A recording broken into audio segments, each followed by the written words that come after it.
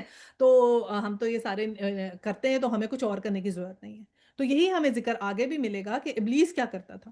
اب ہم اس کے ساتھ پھر آگے جب پڑھیں گے تو پھر کمپیریزن کریں گے۔ اچھا جی، تو اب وہ ڈھونڈیں گے کہ وہ لوگ کہاں گئے جنہیں ہم دنیا میں برا سمجھتے تھے، تو 63 میں ہم نے یوں ہی ان کا مذاق بنا لیا تھا، یا وہ کہیں نظروں سے اوجھل ہیں، کیونکہ وہ کہاں چلے گئے، ہم تو ان کا مذاق اڑایا کرتے تھے بڑے دنیا میں، تو اب وہ کہیں نظروں سے اوجھل ہیں، نظر نہیں آ رہے۔ 64 ہے، بے شک یہ بات سچی ہے، اہل دوزخ میں یہی کچھ جھگڑے ہونے والے ہیں۔ اے نبی ان سے کہو میں تو بس خبردار کر دینے والا ہوں، کوئی حقیقی معبود نہیں مگر اللہ جو یکتا ہے اور سب پر غالب ہے۔ تو پھر کیا ہوا کہ اللہ تعالیٰ کی صفات بتائی گئیں، اور کیا کہا گیا کہ ایسے ہی جو ہے نا جہنم میں اہل دوزخ تو ایسے ہی جھگڑے کریں گے، اور ان لوگوں کو جن کا وہ مذاق اڑاتے تھے وہ وہاں پر نہیں ہوں گے، جو جیسے جو اب دین کے لوگ ہیں اگر ان کا مذاق اڑایا جائے یا کچھ کہا جائے تو وہ تو وہاں نہیں ہوں گے انشاءاللہ تعالیٰ، جو اللہ کے حکموں کے اگینسٹ ہوں گے وہ وہاں پر ہوں گے۔ اور پھر اللہ تعالیٰ کی جو ہے یہاں پر نام آ رہے ہیں کہ ایک تو نام آ رہا ہے واحد القہار، قہار ہے بہت زبردست، اور واحد تو ایک ہوتا ہے نا، تو کیا کہا کہ اے نبی ان سے اے نبی ان سے بتا دو، یعنی ان لوگوں کو بتاؤ کہ میں تو صرف خبردار کرنے آیا ہوں، اور یہ جو معبود حقیقی جو ہے یہ تو واحد ہے اور سب پر غالب ہے۔ اور پھر آگے اللہ تعالیٰ کے دوسرے نام آئے کہ کیا ہے رب السماوات والارض وما بینہما العزیز الغفار، کہ آسمانوں اور زمین کا مالک اور ان ساری چیزوں کا مالک ہے جو اس کے درمیان ہے، زبردست بھی ہے اور غفار بھی ہے، یعنی درگزر کرنے والا۔ اور پھر کاکل ہوا نبوٌ عظیم، ان سے کہو ایک بڑی خبر ہے، یعنی کہ ایک گریٹ نیوز ہے، اور وہ کیا ہے جن کو سن کر تم منہ پھیرتے ہو، ان سے کہو مجھے اس وقت کی کوئی خبر نہ تھی جب ملائے اعلیٰ میں جھگڑا ہو رہا تھا، مجھے تو وہی کے ذریعے یہ باتیں صرف اس لیے بتائی جاتی ہیں کہ میں کھلا کھلا خبردار کرنے والا ہوں، کہ اب یہ کہ نبی صلی اللہ علیہ وسلم نے کہا کہ میں اس وقت موجود نہیں تھا جب ملائے اعلیٰ میں جھگڑا ہو رہا تھا، ملائے اعلیٰ کا کیا مطلب کہ جب آسمان کے جو فرشتے تھے ان میں جھگڑا ہو رہا تھا، تو آپ نے کہا کہ اس وقت تو میں موجود نہیں تھا، مجھے تو یہ باتیں وہی کے ذریعے بتائی جاتی ہیں تاکہ میں تم لوگوں کو خبردار کر دوں، تم لوگوں کو وارن کر دوں کہ دیکھو یہ ہے کہانی، اس طرح زندگی تم نے گزارنی ہے، اگر تم نے کامیاب ہونا ہے تو زندگی ایسے گزارنی ہے۔ یہ اب ختم سورہ کی جو ہے نا وہ آیات اس کے اندر آ رہی ہیں۔ تو اچھا جی، تو کہا کہ میں تو خبردار کرنے والا ہوں، اور پھر اب ہمیں یہاں پر ملے گا قصہ کس کا؟ حضرت آدم علیہ السلام کا اور ابلیس کا۔ تو اب اس میں وہ قصہ آئے گا تو اس میں بتایا جا رہا ہے 71 میں، یہ تیرے رب نے فرشتوں سے کہا میں مٹی سے ایک بشر بنانے والا ہوں۔ 72 پھر جب میں نے اسے پوری طرح بناؤں اور اس میں اپنی روح پھونک دوں تو تم اس کے آگے سجدے میں گر جاؤ۔ تو پھر یہ کہا، اور 73 اس کے حکم کے مطابق فرشتے سب کے سب سجدے میں گر گئے، مگر ابلیس نے اپنی بڑائی کا گھمنڈ کیا اور وہ کافروں میں سے ہو گیا۔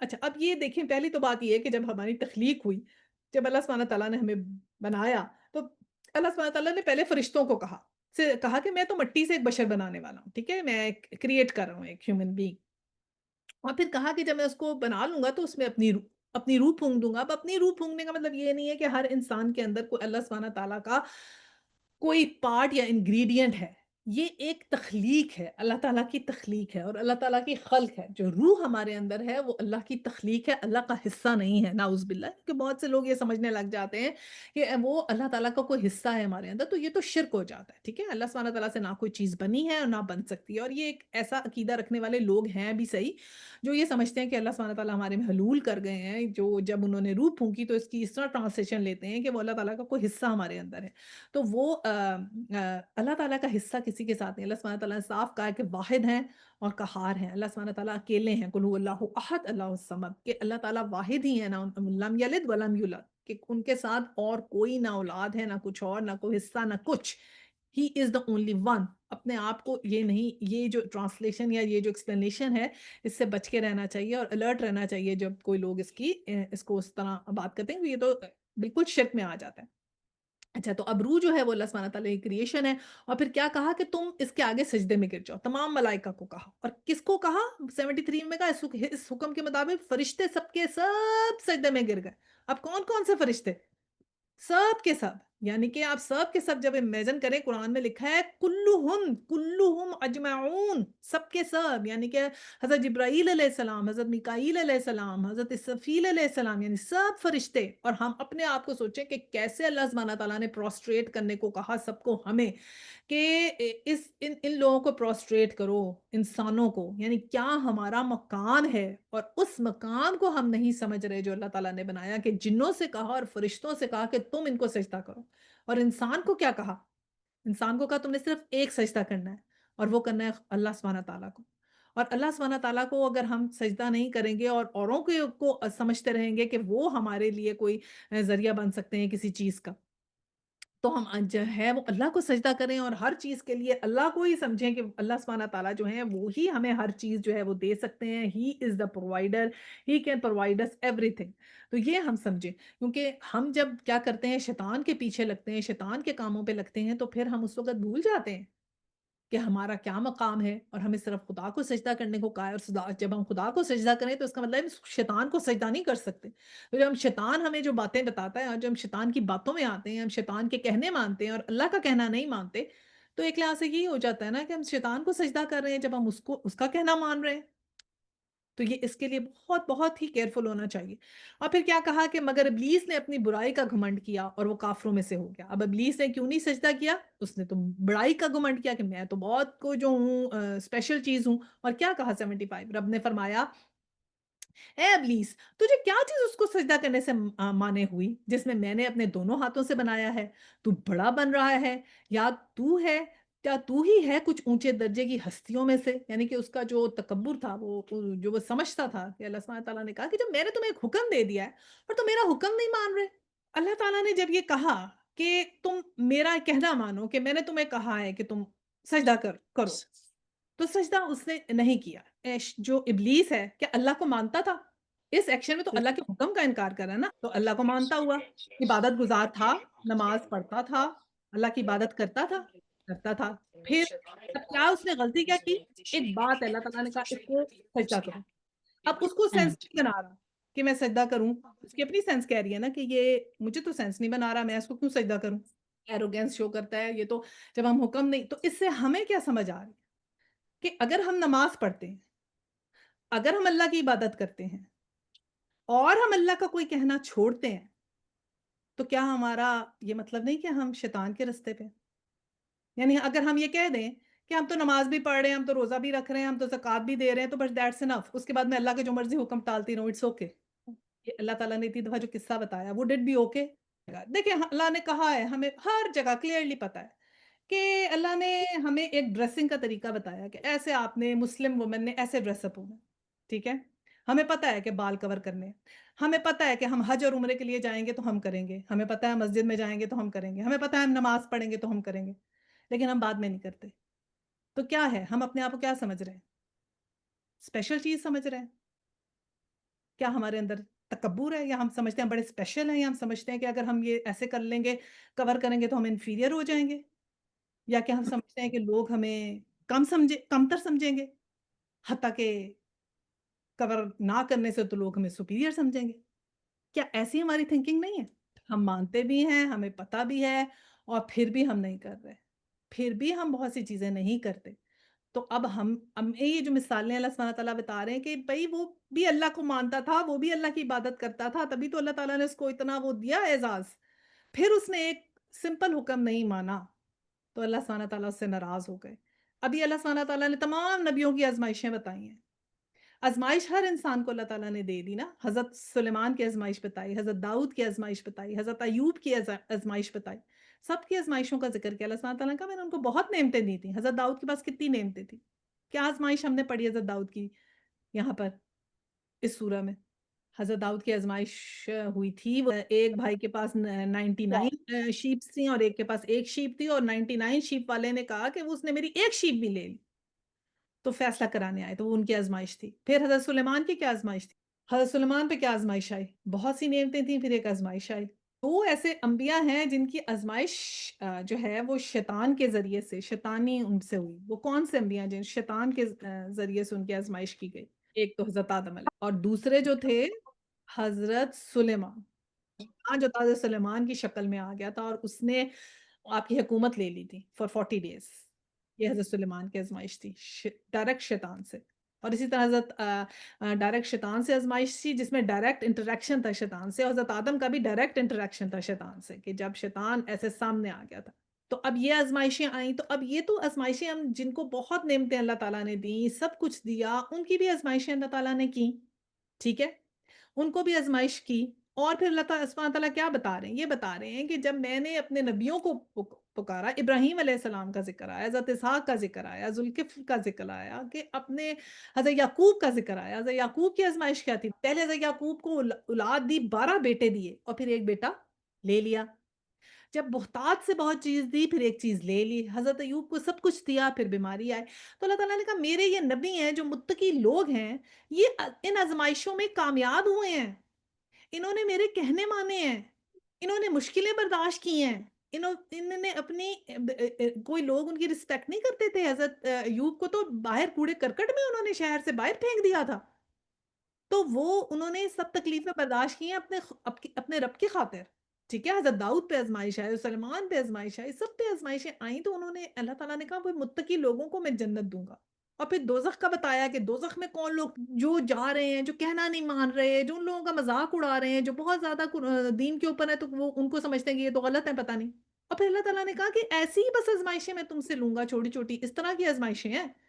نبیوں کی آزمائشیں آپ نے دیکھی ہے نا. کوئی آپ اس طرح کی چیز ہے کہ ایک پہ بیماری آ گئی، ایک کو وہ مقدمے کا فیصلہ کرنا تھا. حضرت داؤد کو حضرت سلیمان کا جو تھا وہ شیطان نے ان کی حکومت لے لی تھی. حضرت یعقوب کے بیٹے کی آزمائش تھی. ایسی ہے نا آزمائشیں جیسے ہم عام زندگی میں آزمائشیں دیکھتے ہیں. تو جو کوئی اللہ کا حکم، اب پھر ہمیں اللہ تعالیٰ نے کہا ہماری آزمائش یا آپ کی اور میری آزمائش کا ذکر ہونے لگا، جس میں اللہ تعالیٰ نے یہ حضرت آدم اور ابلیس کا قصہ دوبارہ سے ڈسکس کیا. اور یہ کہا گیا کہ جو جب سجدے کا میں نے حکم دیا تو اس نے سجدہ نہیں کیا. ایک سمپل حکم ہے. ایک ایسا جن جو اللہ کی عبادت کرتا ہے، جو اللہ کو مانتا ہے، جو اللہ کے ساتھ شرک نہیں کرتا، جو اللہ کو مانتا ہے، اللہ کی عبادت کرتا ہے اور اتنی عبادت کرتا ہے کہ اس کو اللہ تعالیٰ نے جنت کا دروغہ بھی بنایا. اتنی اس کو آگے تک پہنچ گیا. اب اس نے اللہ تعالیٰ کے ایک حکم کو انکار کیا. یعنی ایک ایسا جن جیسے ہم سمجھتے ہیں نا میں تو بہت اچھی ہوں، میں تو یہ بھی نماز بھی پڑھتی ہوں، روزہ بھی رکھتی ہوں، تہجد بھی پڑھتی ہوں، زکوٰۃ بھی دیتی ہوں، میں نے حج بھی کیا، میں عمرے بھی کرتی ہوں، میں سب کچھ کرتی ہوں. تو اب میں کوئی بھی ایک حکم اللہ کا ٹال سکتی ہوں؟ نہیں ڈال سکتی. رائٹ. تو اللہ کا ہر حکم پڑھنے، جیسے میں نے کہا نا اگر نماز روزہ حج زکوٰۃ ہوتا تو ایک چھوٹا سا کتابچہ آتا جس میں ہوتا نماز روزہ حج زکوٰۃ کرتے ہو دیٹس فائن، اب بس اتنا کر لو باقی جو مرضی کرو. تو ہم نے یہ بہت بہت کیئرفل ہونا ہے کہ اپنے آنکھوں کے اندر جو ہم نے پٹی لگائی ہے کہ ہمیں پتہ ہے کہ یہ غلط ہے، بٹ ہم آنکھوں کے آگے پٹی باندھے بس چلے جا رہے ہیں کہ ہاں ٹھیک ہی ہے، اٹس انف فار می. کیونکہ شیطان ہمیں بہلا کے رکھ رہا ہے. That's enough for you, you do not need to do more, you are already doing enough. تم بہت اچھے انسان ہو، تم لوگوں کی مدد بھی کرتے ہو، تم صدقہ نکالتے ہو، تم لوگوں کی مدد کرتے ہو، تم زکوٰۃ دیتے ہو، تم نماز پڑھتے ہو، تم سب کچھ کرتے ہو. حتیٰ کہ وہ شیطان خود بھی نماز پڑھتا تھا، خود بھی عبادت گزار تھا اور وہ اللہ کے حکم کا انکار کرتا تھا، تو وہی وہ ہم سے کرواتا ہے.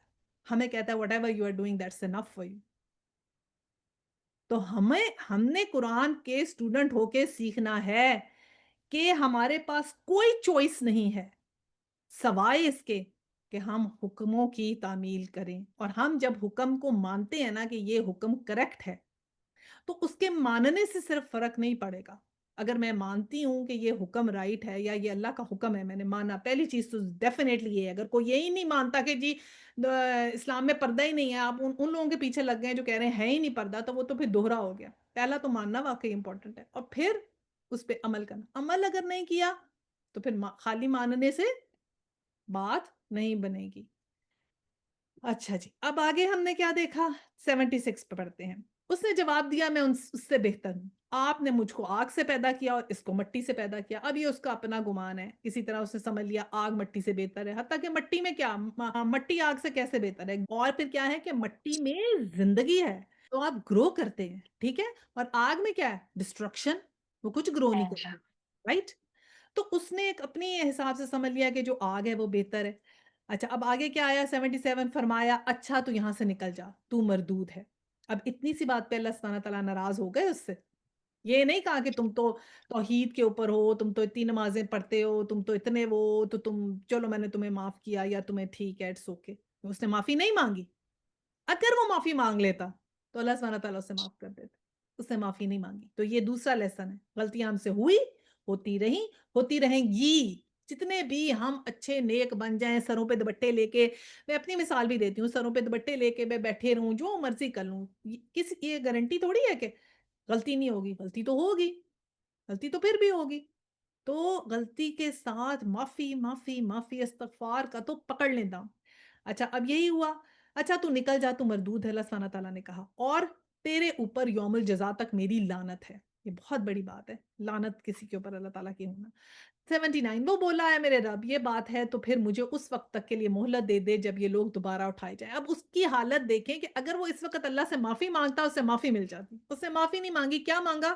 اللہ تعالیٰ سے پھر مانگ رہا ہے کہ اتنی اللہ تعالیٰ کی نافرمانی کر کے پھر اللہ سے مانگ رہا ہے۔ اس کا مطلب ہے کہ ہم اللہ کی نافرمانیاں کرتے ہیں، اور اگر ہم اللہ سے دعائیں مانگتے ہیں، اللہ تعالیٰ تو پھر بھی ہمیں ہماری دعائیں قبول کر لیتے ہیں۔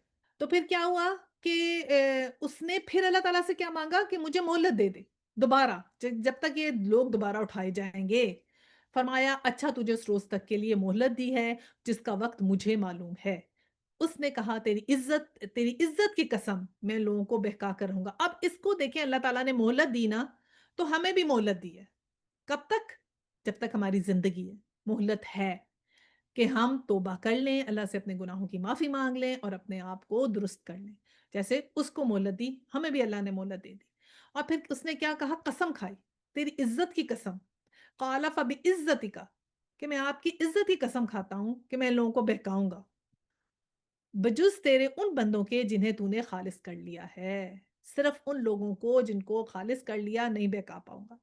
فرمایا، تو حق یہ ہے اور میں حق ہی کہا کرتا ہوں۔ اللہ تعالیٰ نے کہا کہ یہی حق ہے اور میں حق ہی کہتا ہوں۔ 85 کہ میں جہنم کو تجھ سے اور ان سب لوگوں سے بھر دوں گا جو ان انسانوں میں سے تیری پیروی کریں گے۔ اب یہ اللہ تعالیٰ نے یہاں پر حق بات کر دی، اور کیا کہی کہ جو بھی انسان شیطان کی پیروی کرے گا، اللہ تعالیٰ اس کو جہنم کو ان لوگوں سے بھر دیں گے جو اس کی پیروی کرے گا۔ تو استغفر اللہ، بہت بہت ہم اس بات سے ڈریں، خوف زدہ ہوں کہ یہ جو شیطان ہمیں بہکاتا ہے دن رات دن رات دن رات، اس پہ تالا کیسے لگانا ہے۔ اور اس پہ تالا صرف اور صرف لگ سکتا ہے اللہ کے ذکر سے اور قرآن سے۔ جب ہم قرآن سے جڑیں گے، قرآن کی بات سنیں گے، قرآن پر عمل کریں گے، تو ہی ہمیں اس بات سے جو ہے وہ اس کی بات سمجھ نہیں آئے گی، کیونکہ اس نے کہا نا، میں صرف ان کو نہیں بہکا سکتا جن کو تو نے خالص کر لیا۔ اور خالص کون ہوتا ہے؟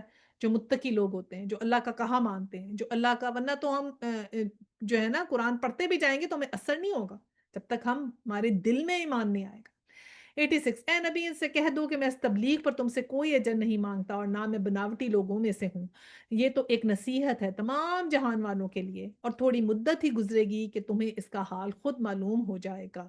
کہ پھر نبی پاک صلی اللہ علیہ وسلم کو کہا کہ ان کو بتا دو کہ یہ تو نصیحت ہے جو میں تم لوگوں کو کر رہا ہوں، بس تھوڑی دیر گزر جائے تو تمہیں خود معلوم ہو جائے گا کہ یہ کیا چیز کہاں سے کہاں تک جاتی ہے، اور یہ جو باتیں تمہیں کہی جا رہی ہیں، جو تمہیں بتائی جا رہی ہیں، تو جب تمہاری موت آئے گی، جب وہ وقت ختم ہوگا، جب تمہیں قبر میں جاؤ گے، پھر تمہیں خود بخود پتہ چل جائے گا یہ جو باتیں ہم قرآن میں بتاتے تھے یہ سچی تھی کہ نہیں۔ تو کیا ہم ویٹ کر سکتے ہیں اس وقت کا جب ہم قبر میں چلے جائیں؟